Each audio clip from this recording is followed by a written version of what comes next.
நீ பயப்படாதே, நான் உன்னுடனே இருக்கிறேன். திகையாதே, நான் உன் தேவன். நான் உன்னை பலப்படுத்தி உனக்கு சகாயம் பண்ணுவேன். என் நீதியின் வலது கரத்தினால் உன்னை தாங்குவேன். இதோ, உன்மேல் எரிச்சலாயிருக்கிற யாவரும் வெட்கி இளைச்சடைவார்கள். உன்னோடே வழக்காடுகிறவர்கள் நாசமாகி ஒன்றுமில்லாமற் போவார்கள். உன்னோடு போராடினவர்களை தேடியும் காணாதிருப்பாய். உன்னோட யுத்தம் பண்ணின மனுஷர் ஒன்றுமில்லாமல் இல் பொருள் ஆவார்கள்.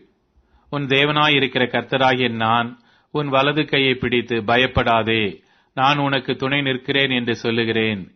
யாக்கோபு என்னும் பூச்சியே, இஸ்ரவேலின் சிறு கூட்டமே, பயப்படாதே, நான் உனக்கு துணை நிற்கிறேன் என்று கர்த்தரும் இஸ்ரவேலின் பரிசுத்தருமாகிய உன் மீட்பர் உரைக்கிறார்.